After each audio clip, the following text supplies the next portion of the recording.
Night house. We're all living in a night house. The night house. There's a spooky house, but now we're in the day house. Give me a moment's peace and take out the trash.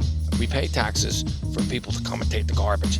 Hey, listen, Greenie, no more sneaking rides to the junkyard. Yeah, man, take a taxi when you want to go to the junkyard. Welcome to Hot Trash Unlimited, the show where me, Joe, And me, Caleb. leave our house, go to the cinema, and experience movie in the medium they were meant to be experiences, says Dennis Villeneuve. Yeah, we watched them in our cars on our phones with the audio going through a short a XLR cable. Or a splitter, one of the aux and the headphone splitters. But it has a short in it, so we only get like every couple seconds on HBO Max. Yeah, in 240p, just as Denis Villeneuve intended. Caleb, what do we see this week? We saw a movie that we have both, or at least I have, been eagerly awaiting. We both have. From the moment we saw the trailer, we were like, "Yep, movies are back, baby," and so are movies on the podcast. The Night House. My husband took the boat out on the lake. He took a handgun that I didn't even know that we owned, and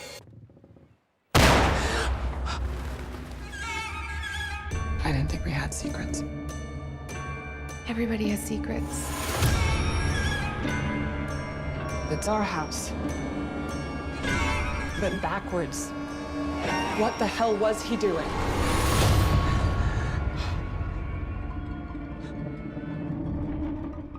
You want to give a little backstory to our knowledge of this movie? Yeah, listeners, if you want to travel back with me to when we saw Kong v. Godzilla with our buddy Elijah at a theater that we don't know, it certainly wasn't Beagle Unlimited. But we saw a number of trailers beforehand, and one of them happened to be The Night House. The first trailer. Yes. The first trailer back in theaters since they had shut down again in September. And it charmed me quite a bit. And I was like, this looks like a movie I can have fun with. Mm-hmm. Now, it's been 6 months since then. We have not seen the trailer since. We have seen the Jackass trailer about 1 billion times. Which just got moved again. We've seen the we'll see it 1 billion more times before it comes out. We've seen the Halloween trailer a billion times. But we haven't seen this. We haven't seen Night House trailer. Nope. And so it's lived in the back of my mind. Rent free. And I do not remember a single thing about that trailer, why I thought it looked so funny. But all I remember is I'm excited for this. There were moments where I was like, yeah, this is in the trailer. Like when she's talking to the mom about her husband, I was like, yeah, I vaguely remember that. I think that was in the trailer. And I think the footprints were, I can at least pick out the parts that would make sense. The part that I still don't know if it's a dream or not, when she like sees herself sleeping on the couch or whatever. There's a couple key shots, a lot of the beginning. Yes. But we have finally made it. We have made it to Night House. The journey. Night House. Yeah, the journey that no one knew we were taking because we didn't Except ever bring it up. Yeah. But we've arrived at the Night House. And Joe, looking around, looking at the nice architecture, what do you think of the Night House? Certainly is confusing. Gotta confuse those spirits so they don't know what's going on. This is the movie Mike Flanagan has been trying to make for over a decade. You said something Mike Flanagan related in the car, and I was like, he had no involvement in this movie. No, he didn't, but this feels like everything he was trying to do with Hush and Oculus and Before I Wake, even down to the casting of Rebecca Hall. He only casts white women with long black hair, and so I'm like, oh my God. Having not seen either of these movies, I was getting Hereditary and Midsommar vibes of just like, I don't know if this is spooky or not, but I have a feeling it terrorizes some people. In the sense that there's kind of like this long drawn out dread. Yeah. Yes. Yeah. This is better than Hereditary. Again, I have not seen both those movies. Hereditary went from genuinely scaring me to making me burst out laughing. You're the only person I've heard that has that critique. Yeah, I mean, I've also heard people who just don't like it. But I'd say this is different enough from those two. This feels much more in line with kind of that indie scene that Flanagan comes from, the indie horror scene, especially because so many of those movies, and we saw one of those with Kevin Bacon last year, that I can't remember the name of. Oh, the Netflix movie. Yeah. Yeah, it's Another spooky house. Yeah. Another creepy house. Yeah, and there are so many like that, which Jurassic World 2. yeah, the best of the indie horrors. And I think I like movies like that because I like haunted house movies. So I will say, as people who remember my Mike Flanagan rant from our Dr. Sleep episode, I've been waiting for him to make good movies. And I finally got it, but man, I wish his name was at the end of the credits. I really enjoyed this. You did? Yeah. Okay. I had a very visceral experience with this movie. Okay, we were in a crowded theater, or semi-crowded. We're in pandemic crowded. That means there were like 4 other people in the theater. There was like 12 other people in one of the smaller rooms, but compared to the literal nobody else being in the theater that we have normally, it was crowded for us, so we're not able to equip to each other like we normally do. And Caleb had a few remarks I just never heard. Like I heard you say something, but I just didn't know what you were saying. And you're basically like this, like kind of inquisitive, looking at the screen the entire time. I'm wearing my mask, so you Yeah. can't see my expressions. Yeah, You know. I couldn't really tell what your vibe was. My vibe was, this is actually creeping me out, which most horror movies don't get to. I had a not an existential sense. I just had a sense of dread for about 45 minutes until I looked at the clock and realized it had been 45 minutes. I'm like, they got a lot to do in the next 45 minutes to end this movie, because for an hour and a half movie, God, it felt slow. Yeah, it's slow but not drawn out, if that makes sense. Hard to disagree. Yeah, I just think this was it paced things out the exact way it needed to build the tension. But it is a slow burn. So I understand where you're coming from, where maybe that tension wasn't built fully. And so like the time investment. No. My tension was built, and then they kept building it too long. Oh. That's what it was. And then by the time the tension was supposed to break, there was no tension left for me to break, because they had exhausted whatever time they had with me. I felt there were enough points of relief throughout. That I was able to kind of like reset my barometer. And then like if there are two, like there's underlying tension and then there's immediate tension. The immediate tension was always getting satisfied, but the underlying tension was always raising until the end. But what is this movie about, Joe? Rebecca Hall, she's a character named Beth. Her husband recently committed suicide. She's going through the grieving motions that come with such things. And she's finding out that her husband wasn't telling her everything. He was doing some sneaky things on the side, and also now she's having weird nightmares that she doesn't know if it's ghosts or if she's just depressed, and the audience doesn't know if it's ghosts or if she's depressed. And she has a couple friends who are trying to help her out. She has one from her job, Claire, and played by the actress from Barry. And I have to say, those acting lessons in Barry sure paid off. She's pretty good in this. It's pretty all right. Yeah. I think everybody's doing a really good job in this movie. And then she has a neighbor who is also trying Mel, I believe his name is. Yeah, and he's also trying to help her out. But it's revealed at one point that he had some information about her husband that he hadn't told her, and that kind of breaks that connection. But what I really appreciate about this movie is I think it works on several different levels, but I think that exploration of grief, it really works on that. And I've never lost someone I'm close to like she has, but I imagine once that happens, you kind of start to question if you knew who that person was. And that's kind of the whole point of this movie, is that she now doesn't feel like she knows who Owen was. And I felt like that driving all the horror was a very good like point, like an anchor point. I think you risk a certain amount of your audience losing whatever investment, me being that audience, when you leave them without all the puzzle pieces for too long. And you're going along with Beth. You're figuring stuff out as she is figuring stuff out.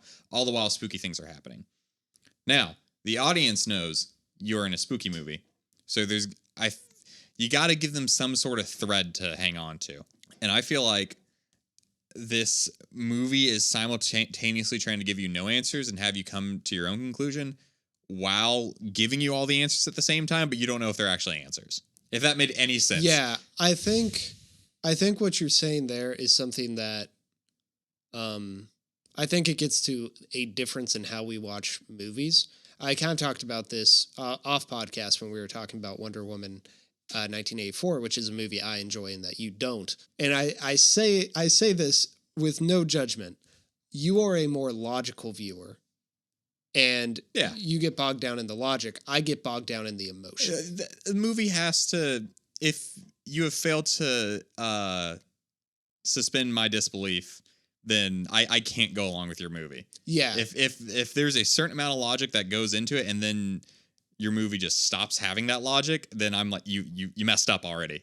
You can't pull me back in. And for me, if the themes and the emotions pay off and I leave the movie like thinking through those through the lens of the film, logic, either holes in logic or just failing to explain things don't matter as much. Yeah, I understand that because I think everything in this movie is really well done. The sound design, the acting, amazing. the amount of times that everything just drops and you just hear breathing, great. It was dead silent in a theater that had like the door open the entire time too. It was great. Just everything. It was really well shot. Rebecca the camera Hall tricks. Yeah, Rebecca Hall's doing a great job. The writing just took me out of it because I just started seeing everything and I'm like, yep, I'm realizing this isn't an experience anymore. It's a movie. They lost me. That's interesting. Horror is an interesting genre for me because I did not watch it growing up. Neither did I. And so I was terrified of anything remotely scary. Chucky haunted my nightmares as a child. Yeah, my thing wasn't even scary stuff. It's just neither of my parents liked horror. You grew up in a Christian household, so it was kind of like, why would you fill your mind with horror? You know, the devil. Yeah, and so it's just not something I had much experience with. But in college, I realized that, and so I was like, this October, I'm gonna try to watch 30 horror movies, and so began the my annual failure to watch 30 horror movies in October. But because of that, because of when I came to horror, and because I was watching it while also simultaneously in film school, I am much more interested in the mechanics of it than I am necessarily the end product too. And when you mix that with the emotions, I definitely think like seeing the filmmaking become transparent probably becomes less of a problem to me than it would to a normal viewer. Does that because of my education? No. It's not education. It's just it's life experience, right? It's like when I started watching. If it would be the same thing if I started watching like rom-coms in college or something like that.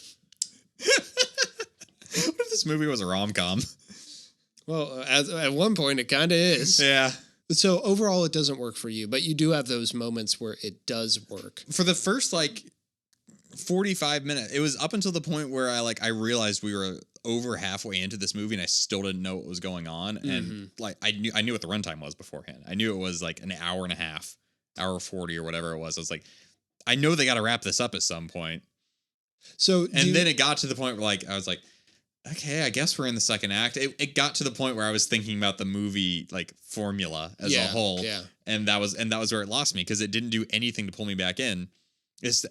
All the answers it started giving weren't answers, or were still leaving it a little too open-ended for me, or they weren't addressing things that I felt like should have been addressed a little harder. What were some of those? They really just kind of passed by that her husband killed like a bunch of girls. Yeah, we should they really just like glossed over that. We should definitely go into that. So at one point, her husband is an architect. And at one point, she finds across the lake from their house a identical. It's a reverse house. Yeah, and you know it's kind of we kind of knew about this in the trailer. The trailer gave me the impression that it was like a reverse world almost. Yeah, kind of like Us. Yeah, where like that's what I thought was going into it. Where you keep seeing women that look like her and like the reflection of things, or her husband. It's like, is he in the reverse world or something? That's what I thought it was going into. Yeah. It was very different. But it's just a normal, like, kind of rough.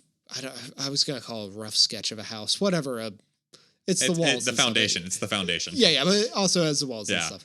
And she goes there a couple times throughout the movie. The last time she goes there, the floor breaks, and by this point, she already knew that her husband had a fascination with women who looked like her, and that he had been violent with one of them. Yes.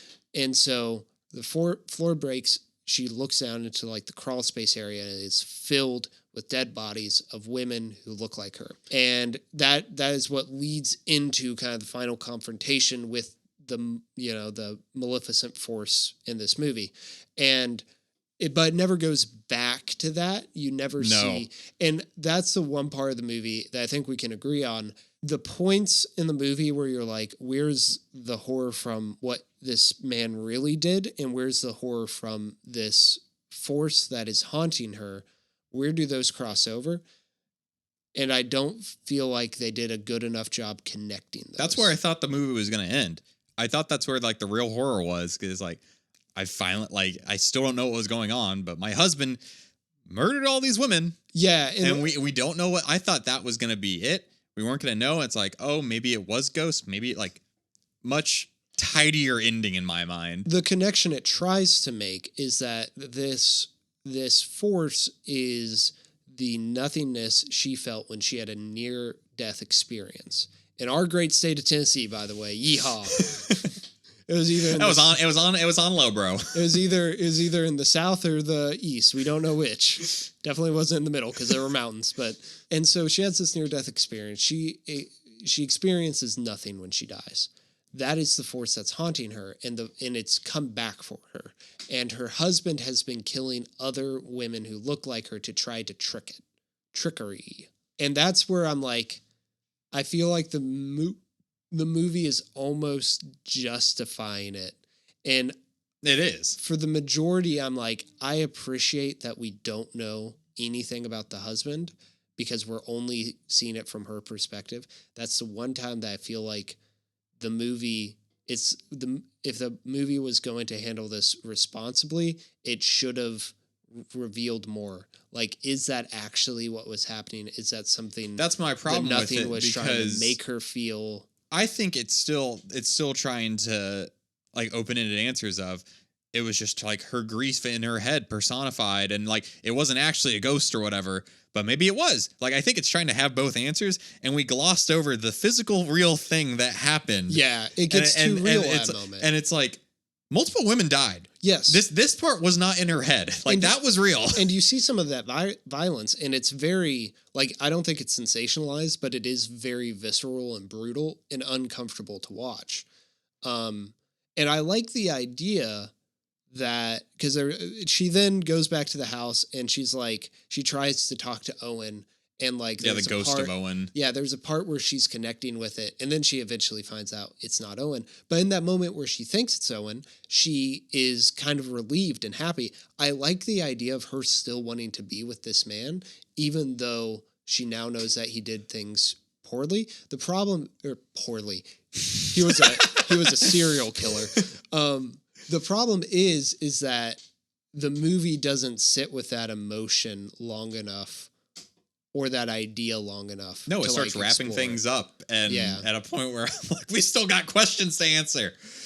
You just gave us more info, and now you're brushing it aside. That's the one part of the movie that I really think that's what holds this back from being a really good movie, like top tier recent horror movies.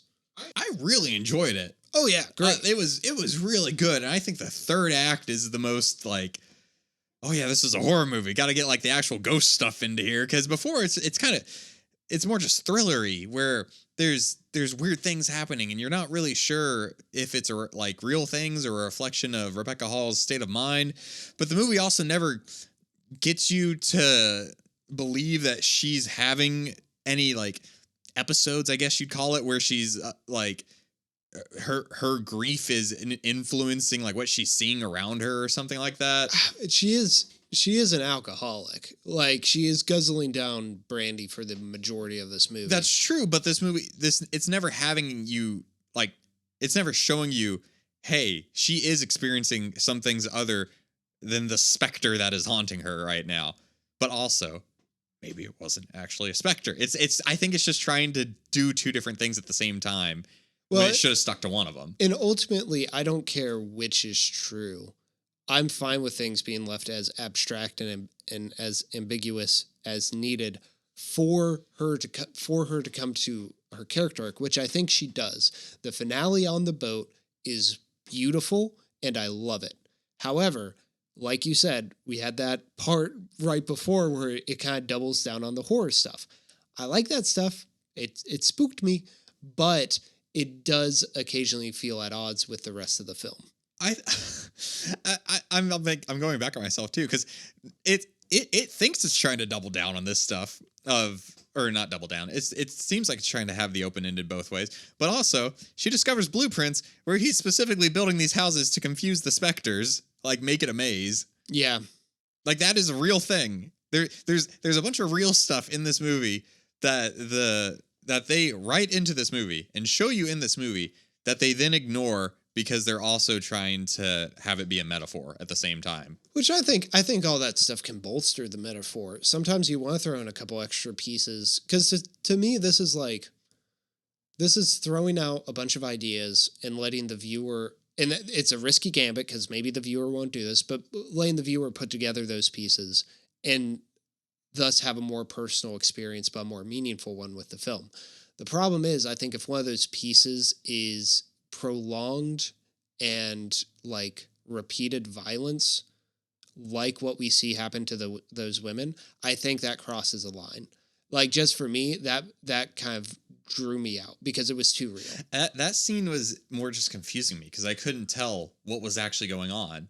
Like, because she comes to the night house at a certain point. You see all these women in the windows, and then you're in the house, and she's kind of getting dragged along. But I couldn't tell if that was a reflection of what was going on or like a memory. I couldn't tell what was going on, and I think the problem with one of those with an open-ended ending where you're giving the viewer pieces to connect on their own, and if they lose a piece on the way, I still think that's a fault on the director and not the viewer, because if you're letting them come to their own conclusion and then they don't get it, but then they're told they're wrong because they didn't get it, you messed up.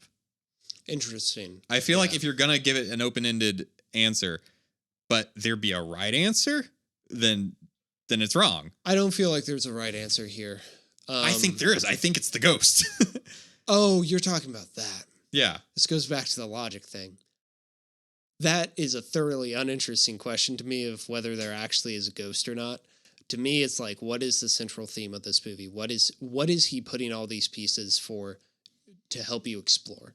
Is it her coming to terms with her? And it can be multiple things. Is it her coming to terms with her grief? Is it her coming to terms with her violent husband? And does that mean that he was violent to her at some point? Is that her coming to terms with her near-death experience?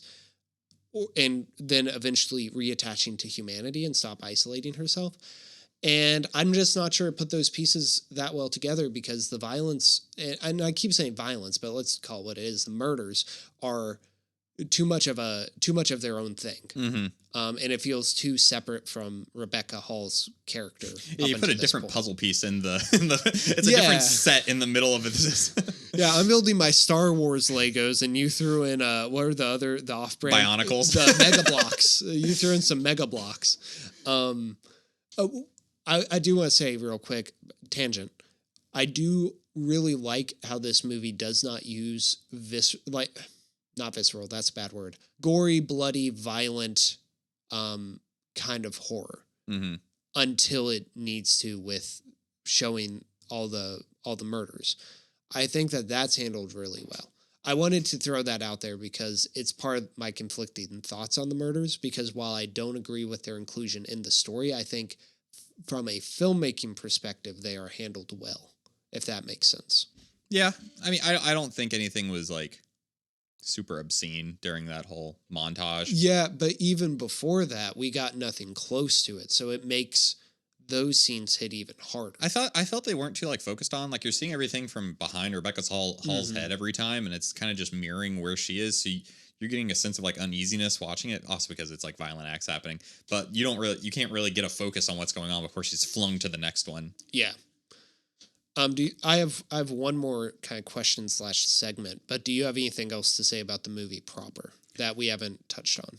I think this failed in its delivery, but I don't know. I feel like I'm always the like the Dumbo that didn't get the meaning or whatever a lot of the time, where it's like, I don't like this movie because it's just like I didn't understand it or something like that. That's kind of, I feel like I'm kind of in that stance here, where like their meaning flew over my head. I don't know. I don't think that films have an objective meaning, because I don't care what the director's intention is. So for me, when you say that, I'm like, well, that all that means is that your experience with the film is that it didn't grab you. And I think that's perfectly valid. And it has nothing to do with whether the film is good or bad or not in an objective sense. Mm-hmm. To you, it's bad because you didn't connect with it. And it's different from like a Forever Purge, which is just, it's a bad movie. Yeah. And it makes bad decisions. Yeah. Like there's more on the table here, but I think I wouldn't like say you're dumb for not connecting with it in that way. Well, no, I feel like I'm doing the lay CinemaSins thing of like, gets to the ending. Okay. I feel like as though her character arc has been resolved. And then all those missing puzzle pieces from the Mega Bloks that come in. Mm-hmm. It's like, okay, there are these murders that she knows about. I'm assuming she's going to tell the cops about this at some point. Now also, there's just so many of these confounding questions that just got left on the table that I'm like, this doesn't end. Like, I don't see her grief just like she's at peace with it at this point. Just because there's still all this stuff she didn't know about. And like, why, if there is a ghost, why is it giving up now? It was haunting her for 14 years or whatever when she had her near-death experience. Why is it like, this is too hard? I mean, I could give you my perspective on those and why I feel kind of the opposite about that. But I don't want to, because I feel like that would be me like arguing with you. And I think that's perfectly fine to do with a dumb movie like Don't Breathe 2, because that's the most entertaining thing. But I think here, what the more interesting thing would be to just talk about, it's like, yeah, I have that all the time with movies where I think, oh man, if those had ended 10 minutes earlier, they'd be so much better. Yeah, that's what I thought this one. Yeah. Cut that 15 minutes and man, you have a solid, like, if a little bit flawed flick. And I had a point here where I'm like, this could end here. But then it kept going and I'm like, glad it kept going. I much more often have the opposite of that. But yeah, so where I want to go kind of beyond the movie is to talk about weird, like, this is, I would say, the most interesting and probably best movie we have watched for the podcast. That's not saying much because we see bad movies. Yeah, for the we podcast. do. That's in the title. But it's so different from everything we have seen, where even like Satanic Panic or Ready or Not, those are good movies, right? But they have a comedic twist to them. Yeah, they have comedic twists. This feels so, like, the closest thing I could compare it to is The Little Things, but The Little Things is bad. I have a comparison. Oh, I think this is just a better executed and it's a vision old. They're not the same movies, but I think they both they both have a message they're trying to tell. What Night House is like way better executed in its filmmaking and dialogue and just the aspects of the filmmaking. And Old has this all the Shyamalan wonkiness that comes with it. But I think at the end they're movies that are accomplishing the same thing with equally weird offbeats. For me. I think that's fair. That's also the most recent movie that I can think of where the aspects of the filmmaking didn't drag it down for me. Yeah, I just think my overall point that I'm trying to make here is that this movie does not belong in our podcast lineup. I think it does. Had a bad trailer. Well, but we've had plenty of those movies that had trailers that we thought were going to turn into something different. And that's what I'm getting to. Like, if you just sat me down and watched this, I would say it's like, of course, why would we watch this for the film? Like, I have that all the time with like friends who are like, oh, are you going to watch this for the podcast? Yeah. I'm like, no, it's not hot trash. Yeah. It's like, it may be good, it may be bad, but it's not that. I'd have the exact same thing with Night House, but we did think it was. Mm-hmm. And I'm very curious to go back to that trailer and find out the points. And I'm starting to wonder, and I might do this when I watch all my movies in October, can you take any horror movie and cut it into a hot trash trailer? Like, just make it look like the goofiest, silliest stuff. Yeah, all it takes for a hot trash movie, if they had kept showing the shadow in this and the outline of the dude in the trailer, I would have been laughing so hard every time it showed. I was laughing hard when it showed up in the movie because that's just a goofy imagery. Well, but like, and I get why you're laughing, and I think there was a lot of horror that if it doesn't land for you it's gonna come off as comedic. Invisible Man, love that movie. Yeah. Every time in the trailer they show something with the Invisible Man doing something where he's there, but like you don't see him. I was laughing. It's so goofy looking. It's because horror and humor both play on tension, so it's just different kinds. But for me, all the outline stuff, while in isolation, I would probably find it goofy. I found it creepy here, and I think it's just like. I think this movie is interesting in the sense of how much of our perceptions of movies are based on marketing. Mm-hmm. And now I'm thinking The Turning was going to be a bad movie no matter what. But if we hadn't seen that trailer like 4 or 5 times and seen Finn Wolfhard beat on the drums in that super silly I was way, thinking about that. would we have been maybe more open to the movie? Like, do we? No, they don't, because they have that exact same thing happen in the movie. It's not some like decision of trailer editing that made it goofy. It was a goofy scene that they committed to. Yeah. I think you're right with The Turning, but that was just the only example I could come up with of like, and this is why I don't like watching trailers and I like going into movies blank when I can. I'm thinking of the next big horror thing come out, Malignant. There's nothing in that trailer leading it to me believe that it's going to be a hot trash movie. Yeah, they're not doing anything that's inherently like goofy. It's your like normal horror trailer, but there's not any weird quirks that are popping out that'd be like, that's just stupid. But I guess what I would say is that if that movie is the opposite of The Night House, The Day House, could that be a movie that we would never think is hot trash, but then we go into it and it is? Yeah, I mean, they could happen. Yeah, that's just what I found so interesting. We see almost everything that comes out. I like at least one of the new releases a week. Like we will see at least one of them. Yeah, we see a lot. Not as much as I would like personally, but I mean, there's only so many hours in the week, and only so many movies out nowadays. Yeah. So but yeah, that's just I found that interesting separate from the movie, but I'm also glad that I found the movie interesting. I'm glad you found it good. I don't think this is a bad movie. I think it just it's that meme of the person getting on the exit ramp a little too late. That's like my feeling towards it, where it's like we were going this way and then we just swerved hard. Yeah, I will say that big. I guess to wrap up, obviously neither of us think this is hot trash.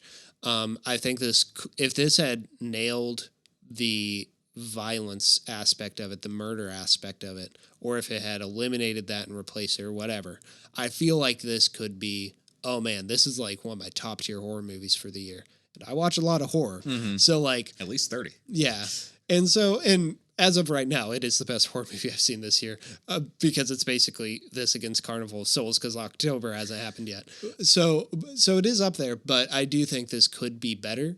But for what it is, and especially for what I thought it was going into it, I'm really happy with the experience. Yeah, I don't think it's bad, and like it's I don't even think it's like a meh movie. I think it's a good. It missed what I thought it was going for, and it took me out of it. I got my expectations set on something, and they didn't meet them.